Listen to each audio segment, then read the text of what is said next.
3 weeks inside Damien Cole's mansion, and I had learned one thing about myself.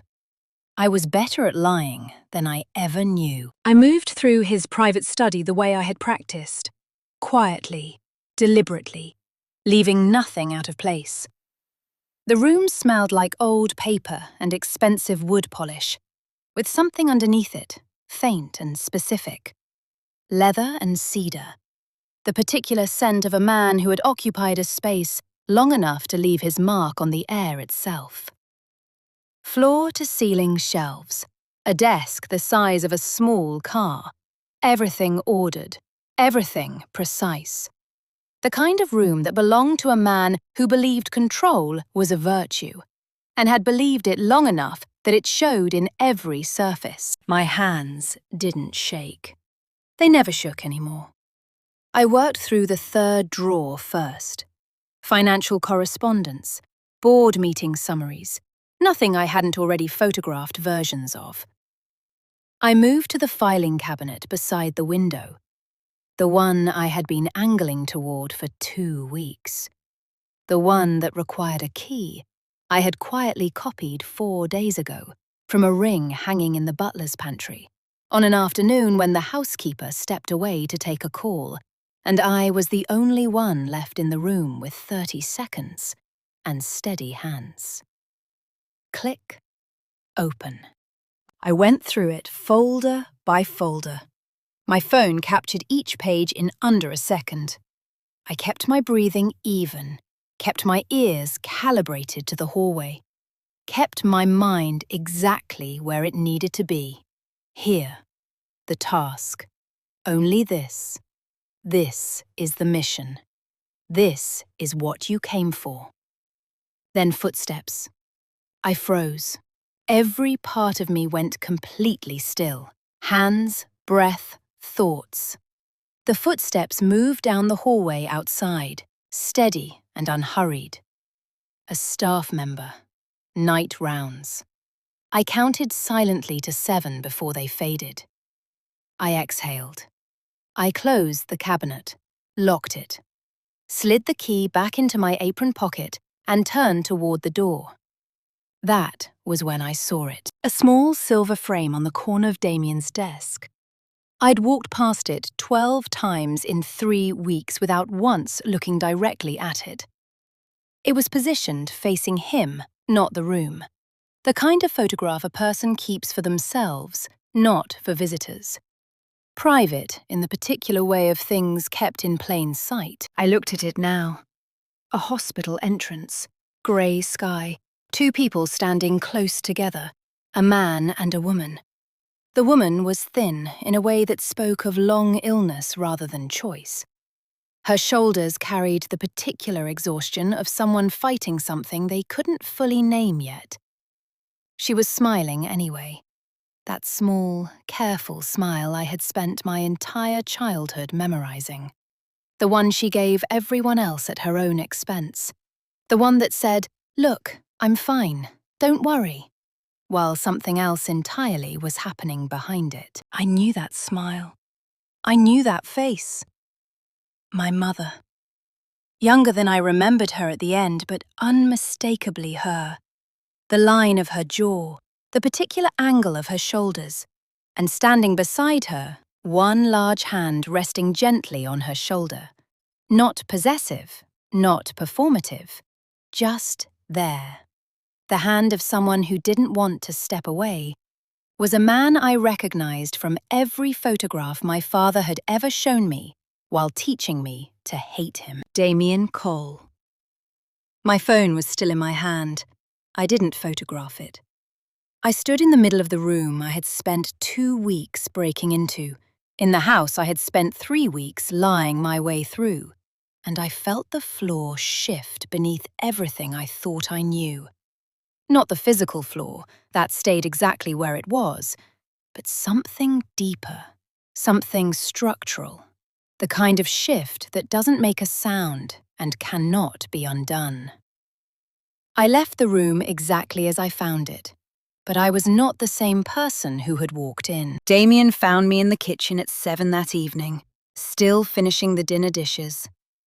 I'd been standing at the sink longer than the dishes required. The work was an anchor. Warm water, the familiar repetitive motion of it, something to do with my hands while my mind continued its slow, ungovernable turning. I had washed the same pot twice without noticing. He didn't announce himself. He rarely did. I had noticed that about him across 3 weeks, the way he moved through his own house like a man who had nothing to prove in it. No performance of ownership. He simply arrived. He simply was there. Clara. His voice was even, unhurried. I need someone to help me with the archive room tonight, the East Wing. Are you able to stay an hour? I kept my hands in the soapy water, kept my face neutral. Of course, sir. The archive room was at the far end of the East Wing, a long, rectangular space lined with metal shelving units stacked floor to ceiling with brown storage boxes. 15 years of paper. Business records, correspondence, financial ledgers, all of it organized by year in a system that had clearly made sense to someone once. The room smelled like time, like sealed spaces and paper warming slowly, and something important that no one had looked at in a long while. Damien worked from one end, I worked from the other. We didn't speak. That was a thing about him I hadn't expected and couldn't afford to think about too carefully. He didn't perform. He didn't fill silence with noise the way powerful men usually did, the way my father always did, talking over every quiet moment like silence was something to be defeated. Like if he stopped explaining himself, the world might draw its own conclusions. Damien simply worked, present, steady, unbothered by his own company. I kept my eyes on the boxes. The year on the section I was reorganizing was 15 years ago. The exact year my father's company began to collapse. The exact year my mother got sick. I registered this without reacting to it and moved my hands faster. Then a folder slipped. I grabbed for it and missed. Papers fanned across the floor in a wide arc, and I crouched immediately, gathering them before Damien could turn around. My hands worked quickly, stacking pages, getting everything back in order. And then one page stopped me completely. It was a private payment record, typed, formal, dated. A transfer from a personal account, not a business account, not a corporate fund, a personal account registered to Damien Cole, to a private medical facility in the amount that would have meant everything to my family that year. The patient name was redacted. The facility name was not. I knew that facility. I knew it the way you know the places that mark the worst years of your life. Not as knowledge you chose, but as knowledge that installed itself in you through sheer repetition of anguish. The car park where my father held my hand on a Tuesday afternoon and told me my mother was sick in a way that might take a long time. The corridor with the yellow walls. The waiting room where I did my homework for 3 months straight because nobody knew what else to do with me, and I had nowhere else I wanted to be. My father told me we lost everything that year because of this man. That Damien had taken what was theirs and walked away. That my mother's treatment had nearly broken them. He had told me this so many times it had become structural. Not just a story, but something I was made of. A load-bearing wall in the architecture of who I understood myself to be and why I was here. But someone had paid for my mother's care. Privately, quietly, out of a personal account, not a corporate fund where it might register as goodwill, not anything that would appear in a report or attract a single admiring glance. It had moved from one private account to one private facility with the discretion of someone who did not want the act to be known. Someone had paid while saying nothing about it. And that someone was standing 10 feet away from me, reorganizing boxes in silence, completely unaware that I had just pulled the floor out from under my own life. I slid the paper back into the folder. I stood up. "Sorry," I said quietly. "Dropped it." Damien glanced over briefly. "No harm." He turned back to his shelves. I turned back to mine. My face showed nothing. My hands had stopped shaking. They hadn't started, but I noticed distantly that my grip on the folder was a fraction more controlled than usual. A deliberate steadiness that was its own form of effort. From the outside, I looked exactly like what I was supposed to be. A housekeeper doing her job, unremarkable, invisible, not worth a second glance. But something had broken open inside me that I already knew with complete certainty I would never be able to close again. You cannot unknow a thing. You can look away from it. You can build careful structures around it to keep it contained, but it sits there, patient as anything, because it knows what you already know. The truth, once it arrives, does not leave. Her father picked up on the second ring. That alone felt wrong. People who are genuinely surprised to hear from someone take a moment. They come up from whatever they were doing, a thought, a task, the particular gravity of their own afternoon, and they surface slowly. Her father surfaced instantly, his voice already warm and arranged, as if he had been sitting with it ready. "Clara." The warmth landed like a hand placed carefully on a shoulder. "I was just thinking about you." She sat on the edge of her bed, curtains drawn, phone pressed close. The payment record was still open on her laptop across the room. She hadn't closed it. Every time she thought about closing it, she found she couldn't, as if closing it would mean deciding something she wasn't ready to decide. "Dad?" She kept her voice even, careful. "I've been thinking about everything you told me, about the year it all collapsed. Walk me through the timeline again. When exactly did the medical bills start?" He answered immediately. No pause, no exhale, no reaching back through memory the way people do when they're genuinely trying to locate something true. That slight hesitation, that momentary absence while the mind goes looking. He didn't do any of that. He recited. Dates, amounts, sequence, cause and effect, all of it flowing in the smooth and practiced cadence of a man who had told this story so many times the grooves had worn completely smooth. It didn't sound like memory. It sounded like recitation. She had heard it so many times herself that she'd never noticed the difference until now.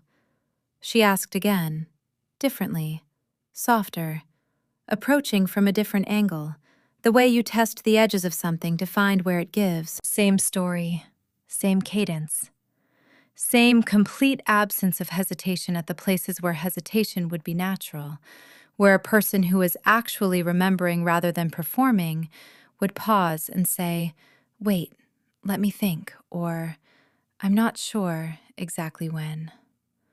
Her father never said those things. Then he pivoted. "Clara." The warmth dropped a register.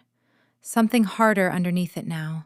Something that had always been underneath it, she realized. She simply hadn't had reason to listen for it before. "Have you found anything yet? We are running out of time. Do you understand what is at stake here?" Yes, she thought. I'm beginning to. Not yet, she said. She hung up. The room held its breath around her. She set the phone down on the mattress and didn't reach for it again. Across the room, the laptop screen glowed, and in its light, the payment record sat exactly as she'd left it.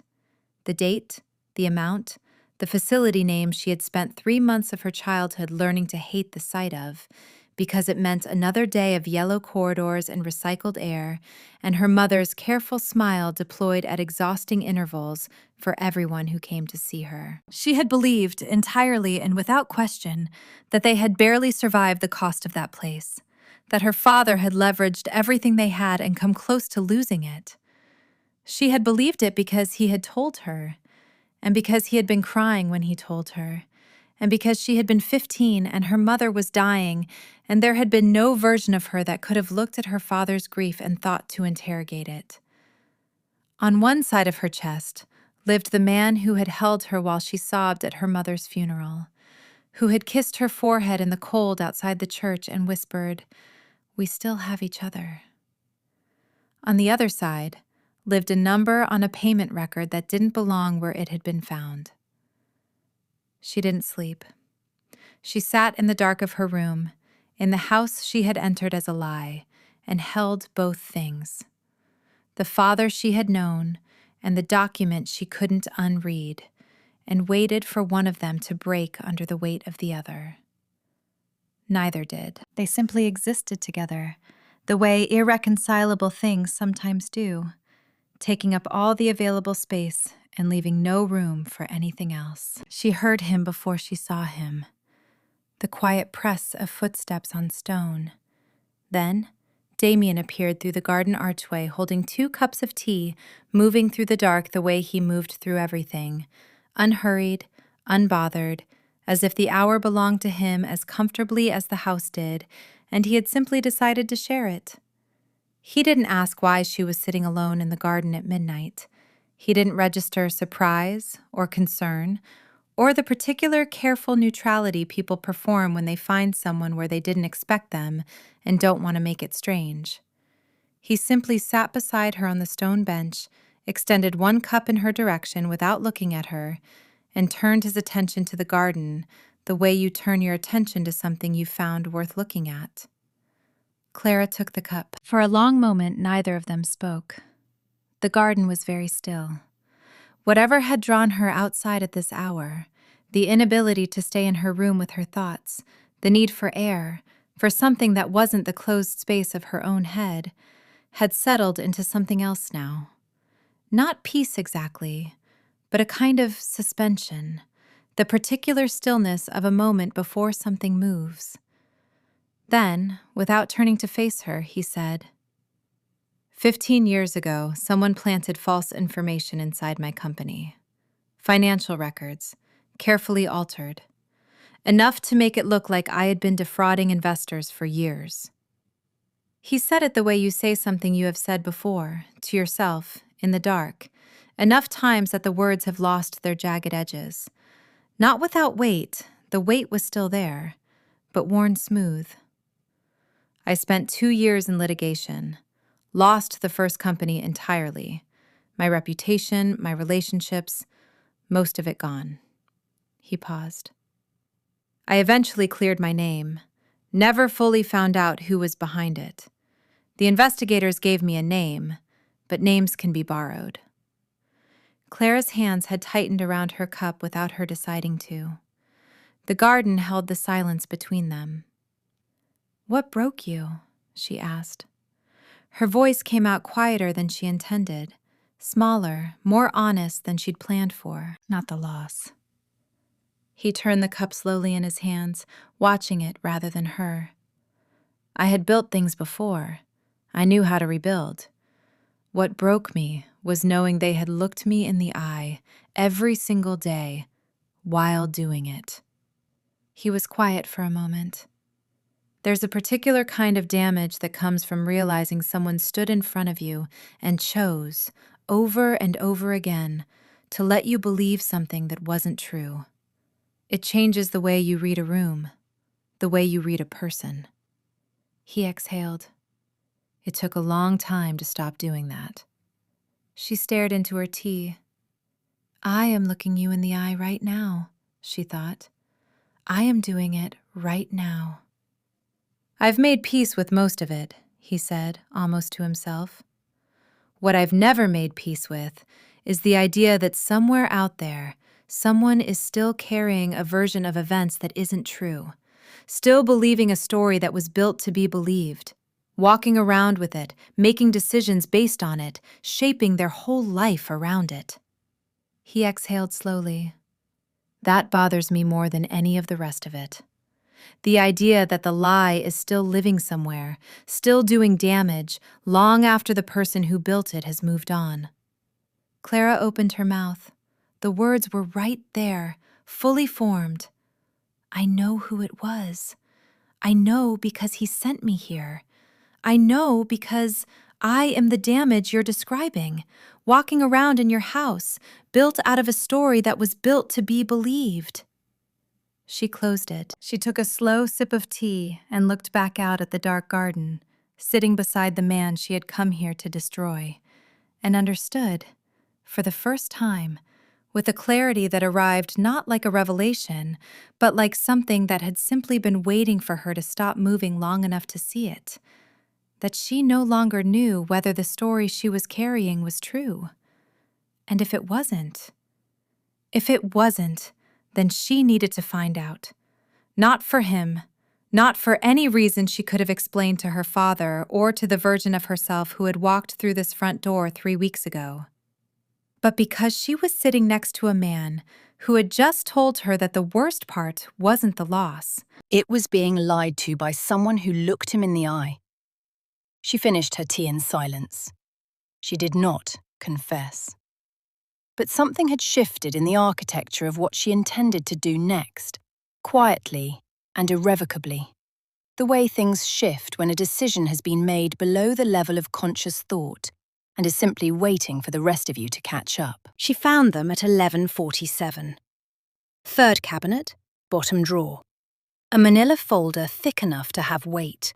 The kind of weight that announces itself before you open it, that sits differently in your hands than ordinary paper, as if the contents have a density beyond the physical. Clara sat down on the floor of the archive room, right where she stood.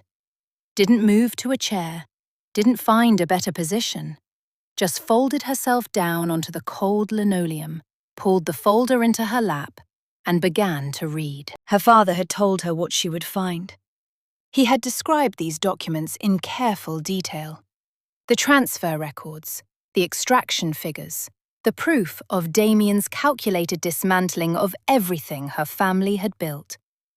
He had told her this story so many times, in so many iterations, with so many specific and persuasive details, that it had stopped feeling like a story a long time ago.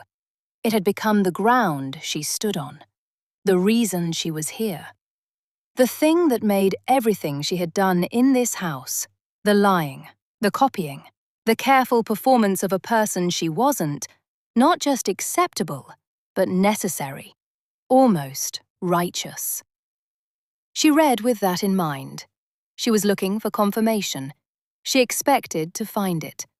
Page 1, page 2, page 5. She slowed down. Something wasn't sitting right. Not wrong exactly, not yet, just not landing the way she'd anticipated. The shape of the documents was different from what she'd been told to expect. She pushed forward, telling herself it was just a matter of context, of reading further, of finding the section where it became what she'd been promised it would be. Page 11. She stopped. She went back to page 4 and read it again, slowly, with the particular attention of someone who suspects they may have missed something and is hoping, genuinely hoping, that a second pass will reveal an error in their own reading, rather than in what they'd been told.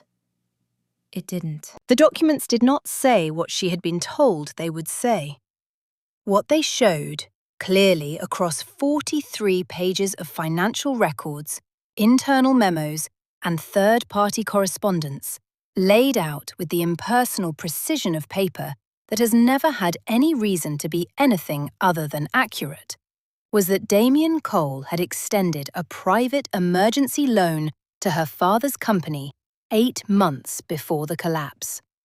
Unsecured, below market rate, structured in the particular way that only makes sense if the person offering it is trying to preserve something rather than profit from it. The kind of loan that no financially rational person makes. The kind of loan you make when you're trying to save someone. Her father had refused it. She read that part 3 times. Her father had refused it, and then… She turned the pages slowly now, each one arriving like something falling from a height. He had run the company through 6 consecutive decisions that no competent director makes by accident. Not bad luck, not miscalculation. 6 decisions documented in internal memos written in her father's own hand, each one more damaging than the last, each one taking the company a step further toward the edge with the deliberate consistency of someone who knows exactly where the edge is. And when the collapse was complete, when there was nothing left to salvage, he had hired a financial consultant. She found the invoice near the back of the folder, filed with the particular neatness of something someone wanted to be able to locate again. The consultant's brief, described in a single typed paragraph, was to restructure the transfer records. To take Damien's rejected rescue, the loan her father had refused, and reframe it, document by document, as a hostile extraction of funds. To build, from the wreckage of something her father had destroyed himself, a paper trail that pointed clearly and convincingly at someone else. Her father had not been robbed. He had burned his own company down. Then he had hired someone to redirect the smoke. Then he had taken his daughter by the shoulders and looked her in the eyes, and handed her the story he had constructed, and called it truth, and called it justice, and sent her into this house to finish it. Clara set the last page down on the floor beside her. The fluorescent light above her hummed its single indifferent note. She didn't move. She had expected, distantly, that if this moment ever came, if the thing she had been quietly, reluctantly suspecting since the archive room 2 weeks ago ever resolved itself into something confirmed and undeniable, she would feel something dramatic. Rage, maybe, or grief. The sudden, violent collapse of something that had been holding weight for a long time. Instead, she felt very still. Not numb. She could feel everything, all of it present and accounted for. The betrayal and the grief, and underneath them, something that might eventually become anger, but hadn't arrived there yet. She could feel all of it. She just couldn't move. She sat in the archive room beneath its single fluorescent light, surrounded by 43 pages of the most important truth she had ever read, and stayed very, very still. The way you stay still when you are trying to absorb something your body understands before your mind has fully caught up. Her father had built her out of a lie. Not just sent her on a mission, not just withheld information or shaped a narrative to his advantage, the way everyone shapes narratives to their advantage. He had looked at his daughter, at her grief, at her loyalty, at the particular combination of love and anger that losing her mother had left in her. And he had decided those things were useful. He had taken them and given them a direction and a purpose, and called it family. She had walked into this house carrying his story in both hands like an offering. She looked at the folder in her lap. She thought about the photograph in the silver frame, her mother's careful smile, Damien's hand on her shoulder, just there, present, not performing anything for anyone. She thought about what it cost to pay for someone's medical care privately, quietly, without telling them, without it ever being found, without using it as leverage or kindness debt, or any of the 100 ways a person could make a gift into a weapon if they chose to. She thought about a man sitting in a garden at midnight, talking about the damage of being lied to by someone who looked him in the eye every day. She gathered the pages back into the folder in the order she had found them. She stood up. She turned off the archive room light, and in the dark, before she opened the door, she made the only decision that had ever, in her entire life, belonged entirely to her. She waited until the following evening. She slept.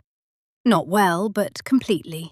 The deep, flat sleep of someone who has passed through something exhausting and come out the other side into a strange, temporary calm. She ate breakfast in the kitchen, quietly, watching the garden through the window while the morning staff moved around her. She did her work. She changed the linens in the east guest room. She swept the corridor outside the library. She did every ordinary thing with the careful attention of someone who understands that the ordinary things will keep you upright while everything else is in motion. She had made her decision in the archive room. Now she simply had to do it. She sat at the small desk in her room, her phone propped against the wall, the documents stacked beside her in the order she had found them. 43 pages. She had read them twice more since the night before. Not because she needed to, not because she was hoping to find something different, but because she wanted to be certain. She wanted to be the kind of person who was certain before she acted, who didn't flinch at the last moment and tell herself she might have misread something. She hadn't misread anything. She pressed call. Her father's face filled the screen almost immediately. He smiled, the easy, practiced smile of a man who had been waiting, who was pleased with how things were progressing, who had every confidence in the instrument he had built and deployed. Clara, any progress? I found the documents, she said. Good. His smile widened slightly. Good. So you can see what he... All of them, Dad. Her voice didn't waver. She had practiced steadiness for 3 weeks inside this house, training it into her hands and her face and her breathing, for the sake of a mission that was built on a lie. She could manage it now for the sake of something true. Not the ones you described, the real ones. The emergency loan you refused 8 months before the collapse. The internal memos showing every decision that followed was yours. Documented, in your handwriting, 6 consecutive choices that no competent director makes by accident. She held his gaze through the screen. The invoice for the financial consultant you hired to restructure the transfer records afterward, and the payment to the private medical facility, the one you told me we couldn't afford the year Mum got sick. She watched his face. She had grown up watching his face and believing everything it told her. She understood now that this was not because he was an honest man, but because he was an extraordinarily skilled one. The performance on the screen in front of her was, even now, even knowing what she knew, almost convincing. It moved through its stages with the practiced timing of something that had been refined across many years of use. First, confusion, eyebrows slightly raised, a fractional tilt of the head, the expression of a man encountering something unexpected. She recognized it now as performed. Genuine confusion is faster and messier and doesn't hold its shape this neatly. Then calculation. Rapid and visible, if you knew to look for it. The eyes doing their quick, private work, assessing, measuring, finding the angle. Then the slow, terrible deflation of a man who has reached the end of a road he built himself and found it ending in a war. You're misreading what you found, he said. Measured, reasonable. Those records require context. I read 43 pages, Dad. He shifted. Damien Cole is not who you think he is. You've been in that house too long. You've lost perspective. It happens. It's understandable. He's a persuasive man and you've been isolated. Then explain the loan. Silence. Not the silence of a man searching for words, the silence of a man deciding which words to try next. Explain the consultant invoice. His face changed then. The warmth left it. Not gradually, but all at once, the way a light goes out, and what remained underneath was something harder and older and considerably less careful about being seen. You don't understand the full picture, Clara. You never did. His voice had an edge now that she had heard before, she realized. She had heard it her whole life, in moments when she pushed back on something, in moments when she didn't behave the way the situation required.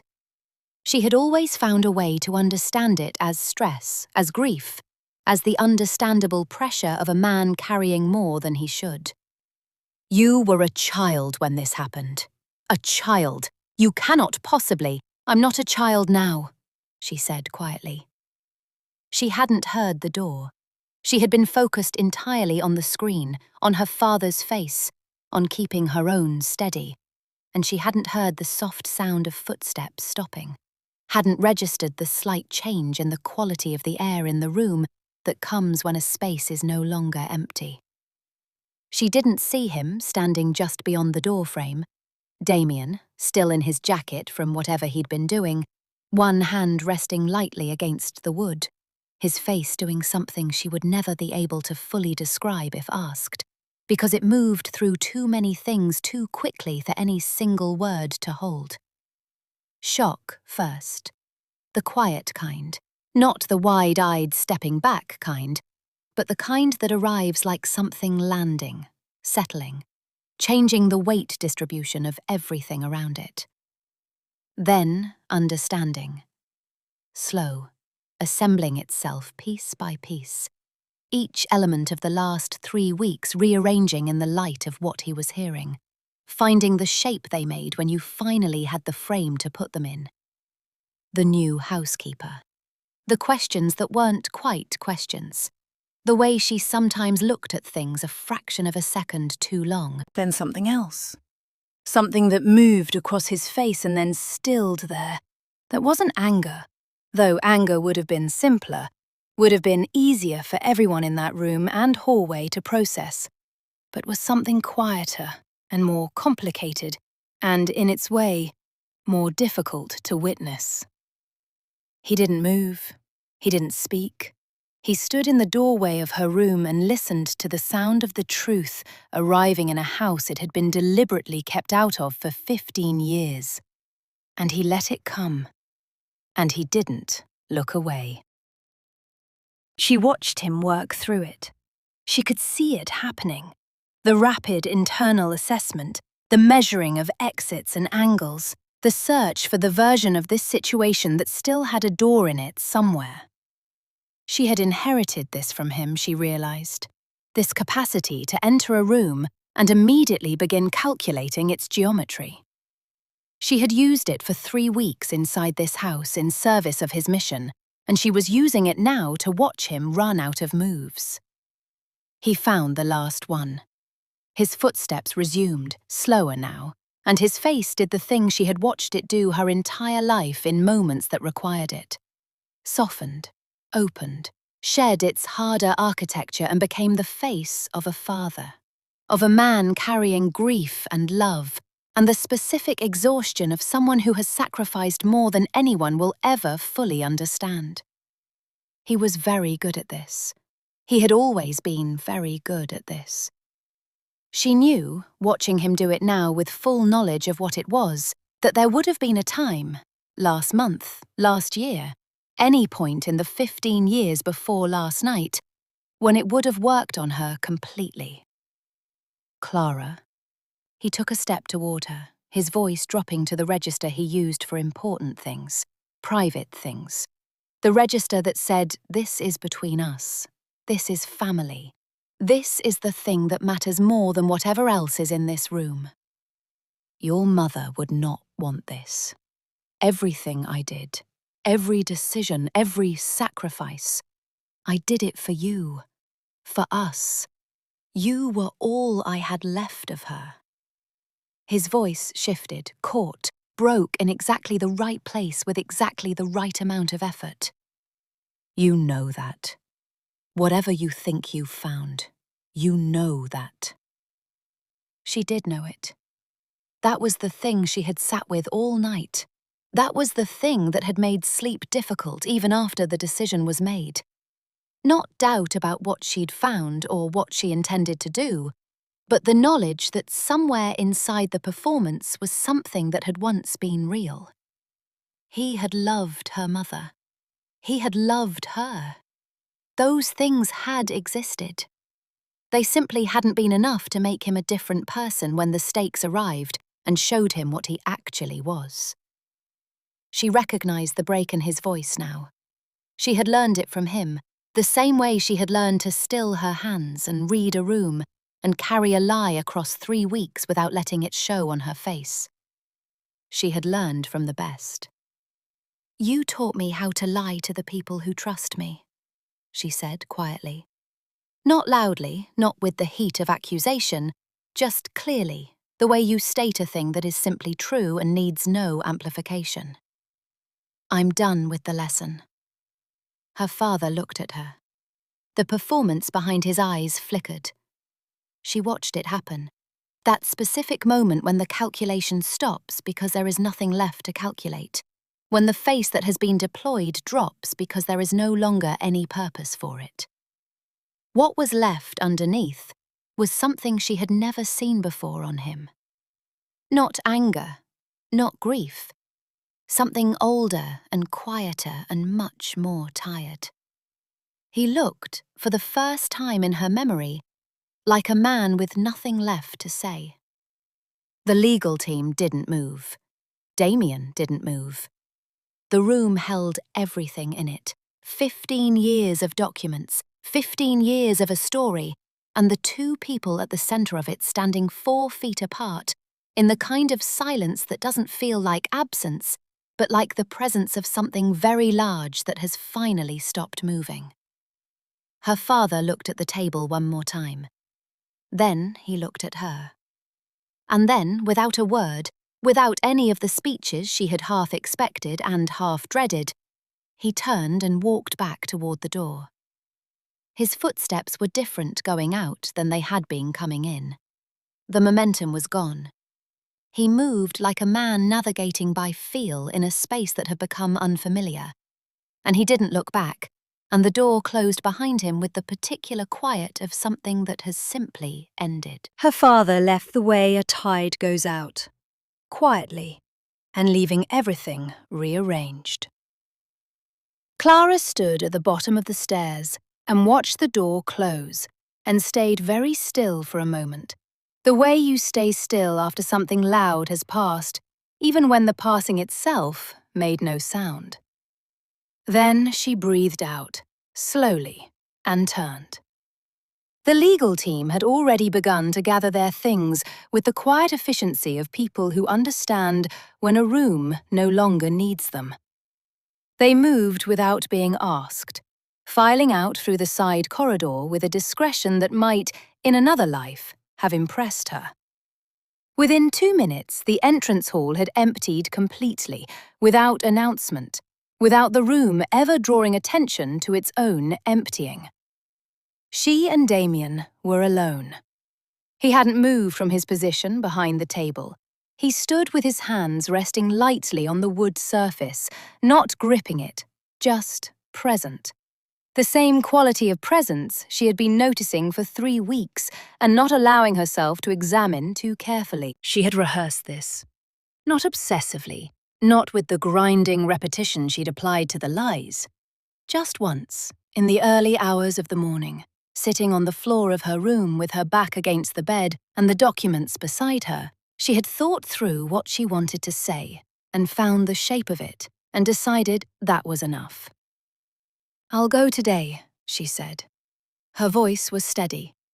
She had not expected it to be anything other than steady by now. She was past the part where steadiness required effort. "I just want you to know, everything I felt in this house, I have no right to. Whatever happened here that was real for me, I walked into it as a lie. I built it on a foundation I chose, with my eyes open. And I'm sorry in a way I don't have the words for yet." She paused. "I may not for a long time. But I wanted to say it now rather than leave it unsaid, because I've seen what unsaid things do over 15 years, and I don't want to add to that. Damien looked at her for a long moment. When he spoke, his voice had the particular quality she had come to associate with him. Unhurried, precise, giving each word the exact amount of weight it needed, and no more. "You had the documents," he said. "All of them. Everything your father sent you here to find, and everything you found instead. You had it all." He let that sit for a moment. "You could have walked out of this house and I would never have known any of it. Not your real name, not why you came, not what you found, not the truth, not any version of it." He looked at her steadily. "I need you to tell me why you didn't."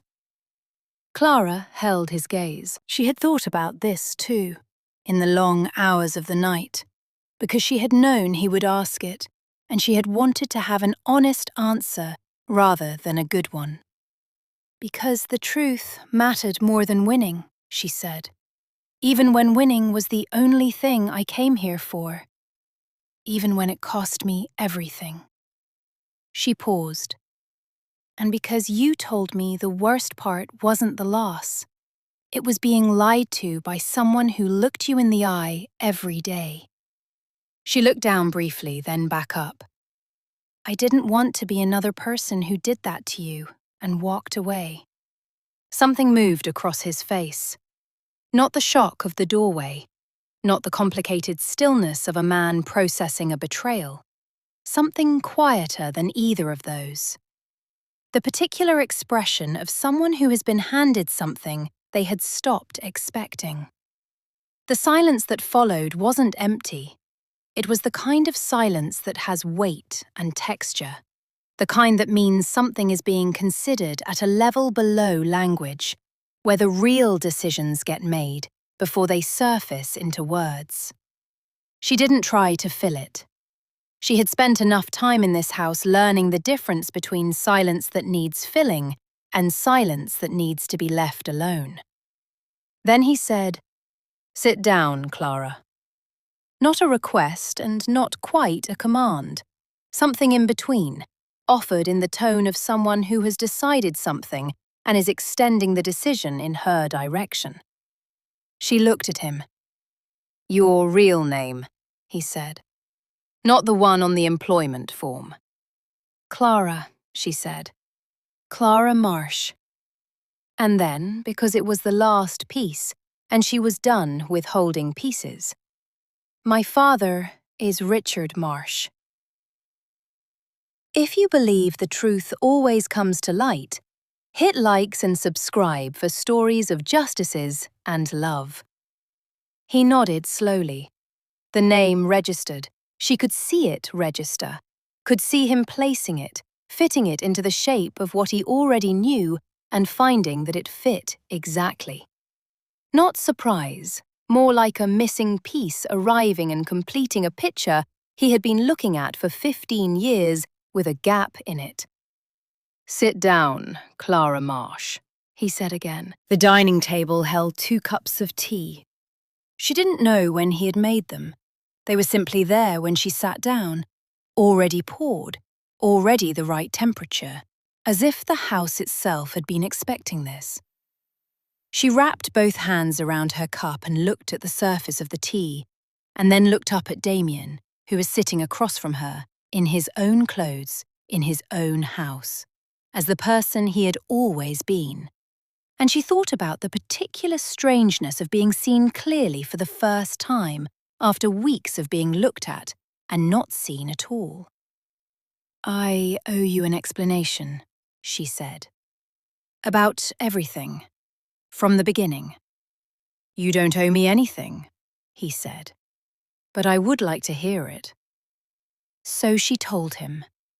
Not the version she had rehearsed for her father, not the version that cast anyone in the most favorable light, just the true one, in order, from the beginning. The grief after her mother died, and how it had needed somewhere to go. Her father's careful architecture of blame, built so gradually she had never felt the construction happening. The months of preparation, the training, the particular loneliness of becoming someone else so completely that she had occasionally lost track of where the performance ended. 3 weeks inside this house, moving through it like a ghost, watching the man she had come to ruin turn out to be someone she recognized. The photograph in the silver frame, the payment record on the archive room floor, the folder in the bottom drawer that had taken everything she thought she stood on and shown her what was actually beneath it. Damien listened the way he did everything, completely, without interrupting, without the small performances of listening that most people produce to show they're engaged. He simply received it. When she finished, neither of them spoke for a while.